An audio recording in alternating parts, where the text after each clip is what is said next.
como já foi bem abordado, o casamento é a junção de duas pessoas que vêm de famílias diferentes, de criações diferentes, temperamentos diferentes, experiências de vida diferentes, mas Deus, ele sabia e sabe disso.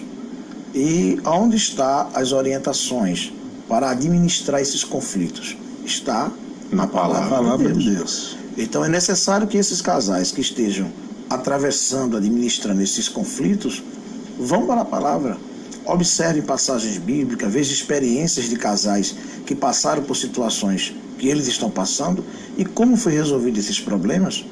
A gente que trabalha com pastor, trabalha na igreja, a gente corriqueiramente tem aconselhado os casais e a gente escuta as reclamações de um para com o outro e muitas vezes as pessoas acham que não tem condição de manter o relacionamento, não tem condição de administrar os problemas de dentro do lar. Eu gostaria de apreciar um texto bíblico no primeiro livro do profeta Samuel, no capítulo de número 25. Nós vamos ver um casal com temperamentos totalmente opostos, né? Para a gente pegar aqui o raciocínio, o texto diz: E faleceu Samuel e todos os filhos de Israel se ajuntaram e plantearam, e o sepultaram na sua casa em Ramá. E Davi se levantou e desceu ao deserto de Parã. E havia um homem em Maom, tinha as suas possessões no Carmelo. E era este homem muito poderoso, e tinha 3.000 ovelhas e 1.000 cabras, e estava tosqueando as suas ovelhas no Carmelo. E era o nome deste homem Nabal, e o nome de sua mulher Abigail. E era a mulher de bom entendimento, olha as qualidades, e formosa. Porém o homem era duro e maligno nas obras, e era da casa de Caleb. Então vejamos que somente no nome... Contraste, né? Contraste. Somente no nome dos dois, né, etimologicamente falando, o nome de Abigail significa meu pai alegria, ou pai se alegra. Enquanto que o nome de Nabal era negligente, sem juízo. Eram dois personagens que tinham comportamentos e atitudes totalmente o contrário. Posso dizer que quando Deus descia para visitar esse casal, ele já descia aborrecido com Nabal, mas se alegrava com Abigail. Então, você que está me ouvindo agora, nos assistindo em família, como o evangelista Kennedy falou, não há casamento perfeito, mas pessoas vivendo junto, buscando minimizar essas diferenças para poder ir junto até que a morte os separe.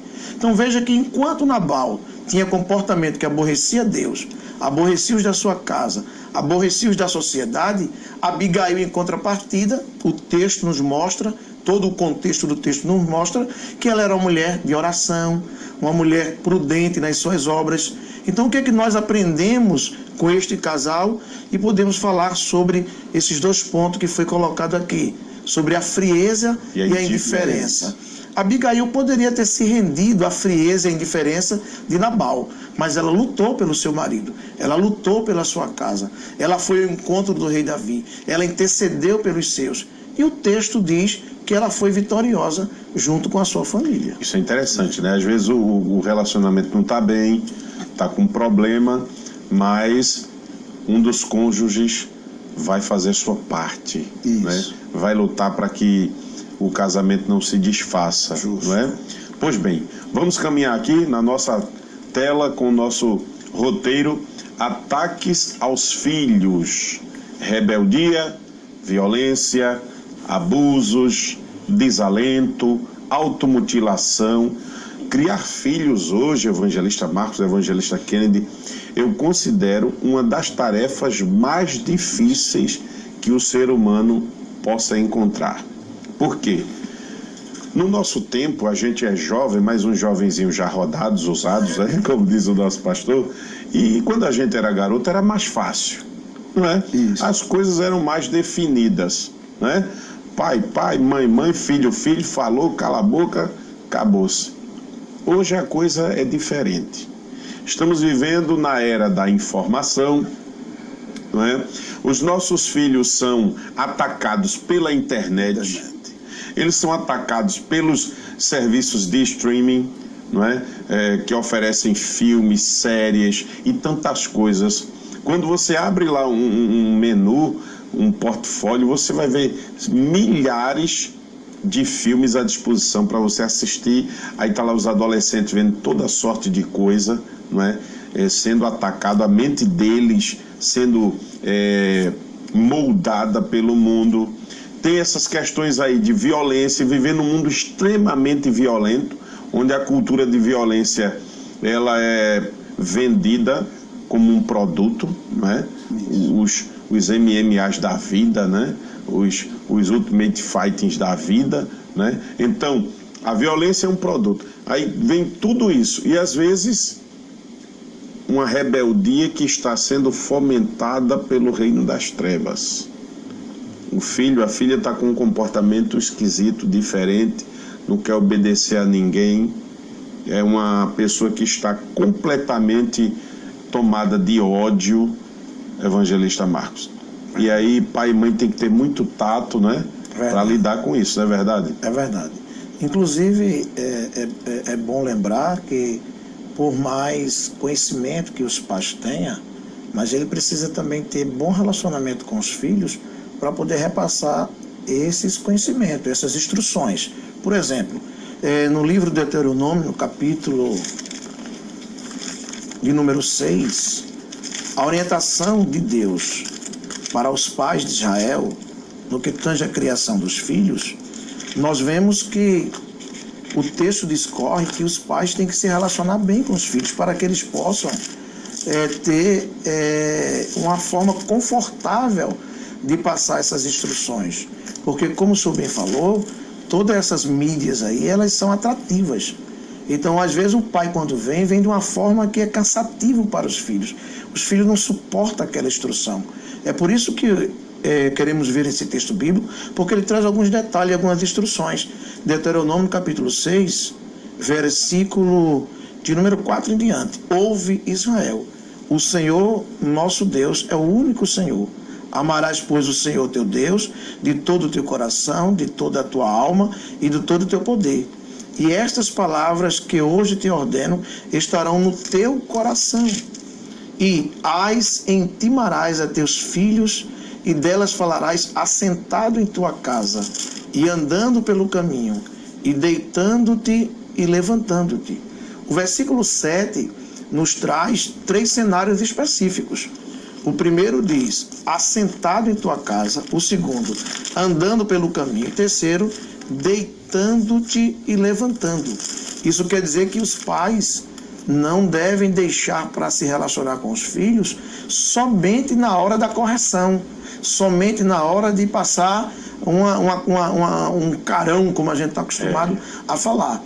Mas se ele mantém um relacionamento corriqueiro, diário, e em diversos locais da vida da família, quando ele quiser passar uma instrução, ele já vai estar bem relacionado com o senhor falou uma coisa muito importante. Observe, isso aqui que o evangelista Marcos falou, de ter o que a palavra de ordem hoje é conectar. Né? Nós estamos vivendo na era da conexão. Nós temos que nos conectar com as pessoas.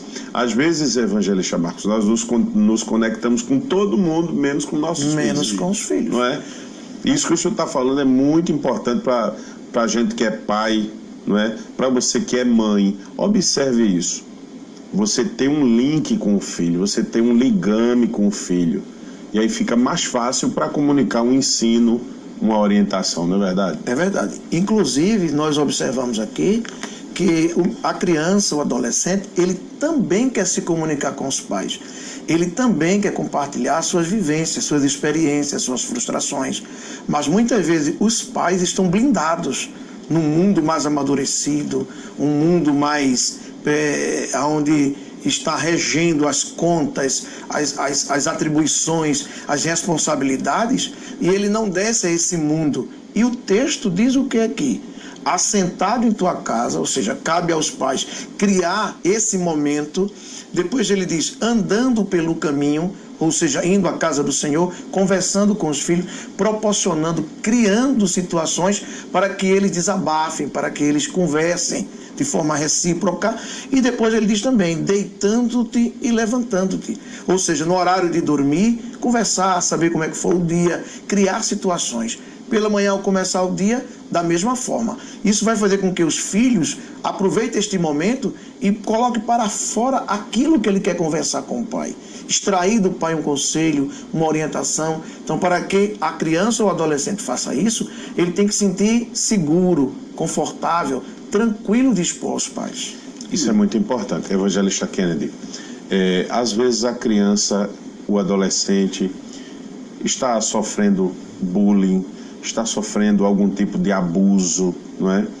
Às vezes até um tipo de violência, às vezes aquela rebeldia ela está sendo fomentada pelo mal, não é? Isso. E a gente, como pai e mãe, tem que ter também uma sensibilidade espiritual para perceber a origem daquele comportamento, não é verdade? É verdade, evangelista Fábio. E justamente nessa ocasião dessa rebeldia ou dessa situação de desvio de conduta ou até espiritual, é que entra o papel importante do pai no âmbito da sua espiritualidade para estar combatendo esse ataque do inimigo contra os filhos.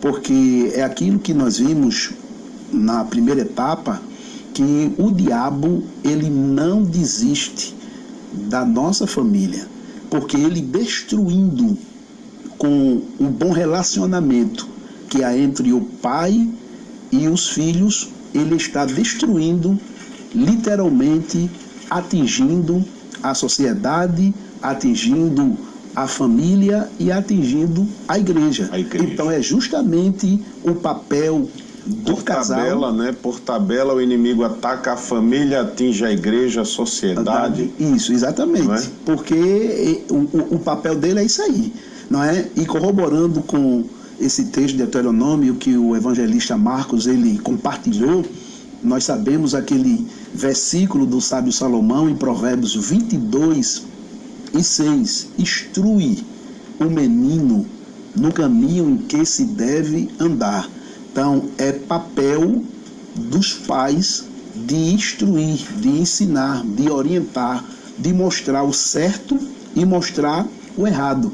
Não é? Eu já atendi pessoas e famílias que às vezes troca essa responsabilidade, coloca até para Deus. Deus que cuide da minha família.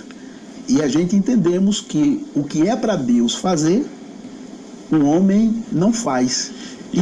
E quando a gente faz a parte da gente, a gente está protegendo a família. Exatamente. Então, a questão de educar, de instruir, de orientar, de ensinar, não é o papel de Deus. É o nosso papel como os responsáveis da nossa família.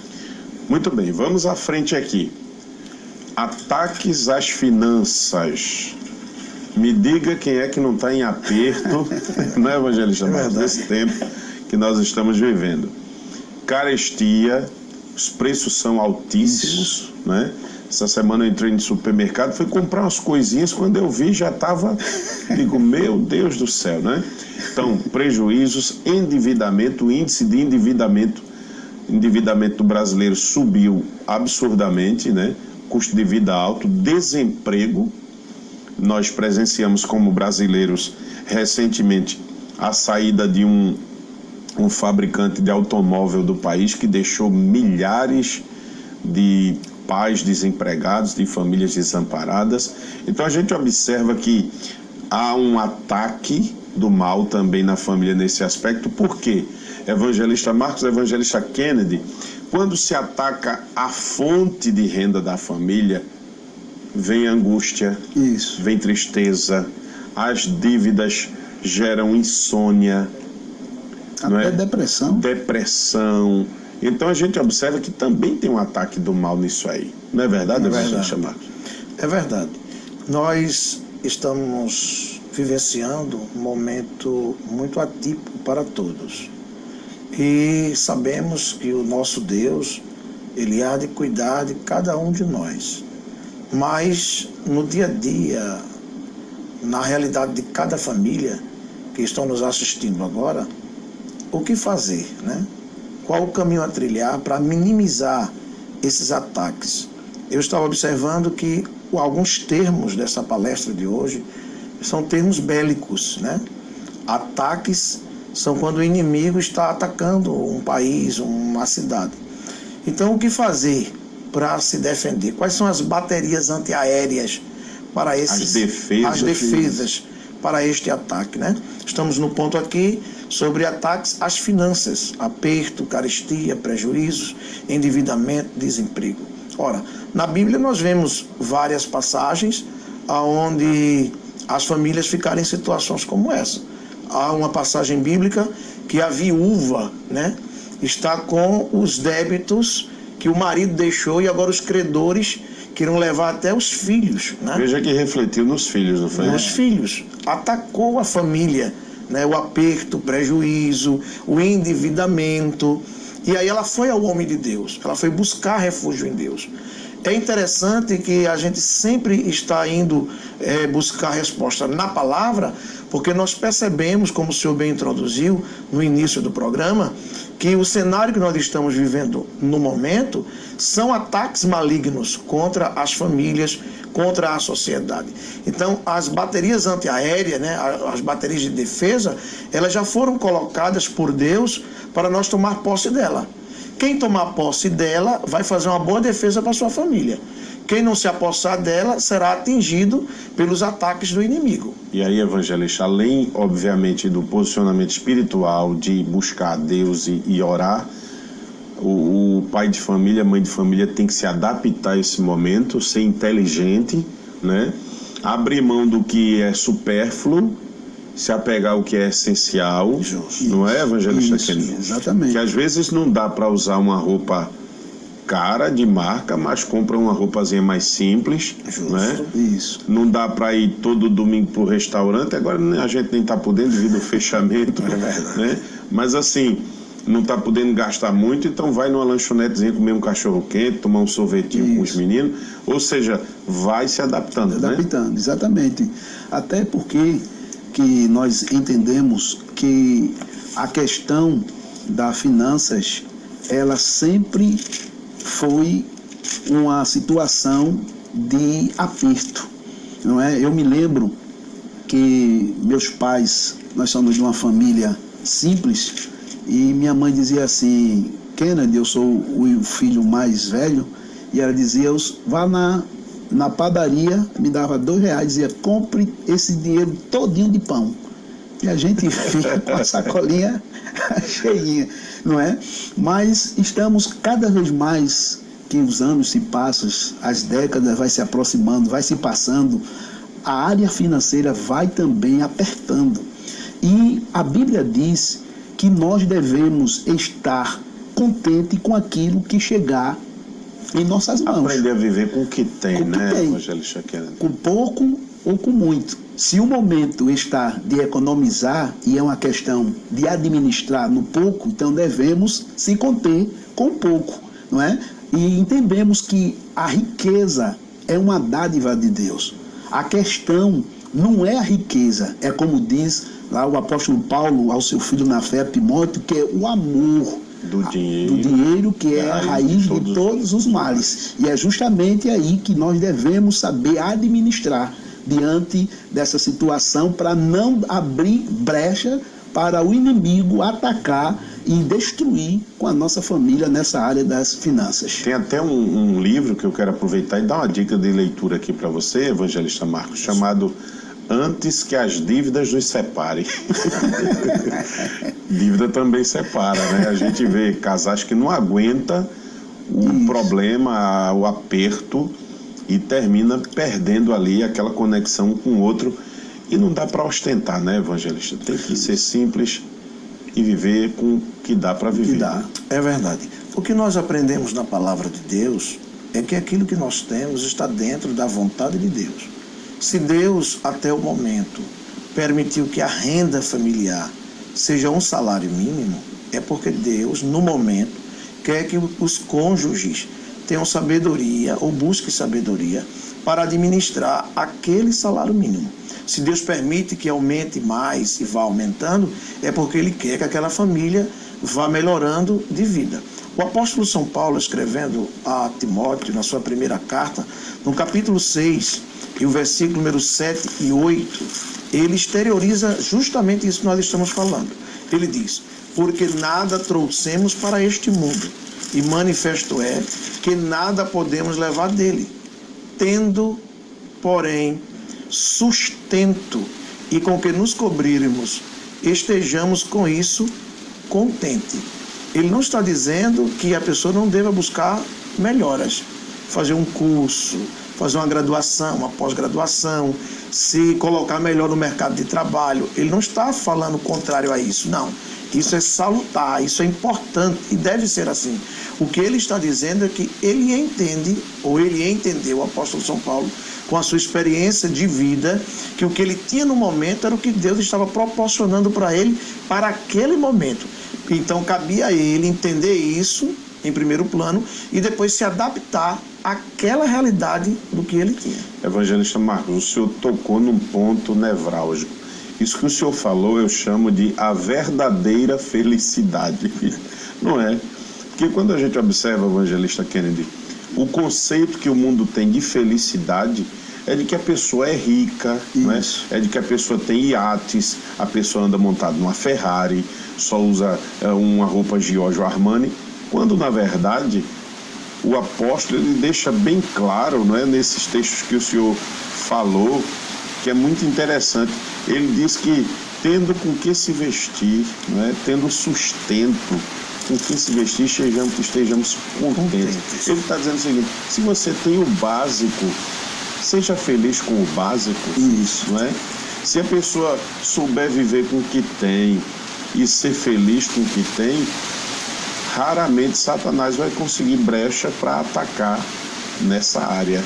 Exatamente. Né? Porque às vezes a pessoa cai, evangelista Kennedy, na tentação de consumir. Isso, exatamente. E corroborando com esse texto que o evangelista Marcos e o senhor também está interagindo, aos Hebreus, capítulo número 13 e o versículo de número 5, diz assim: sejam vossos costumes sem avareza, contentando-vos com o que tendes, porque ele disse: não te deixarei, nem te desampararei.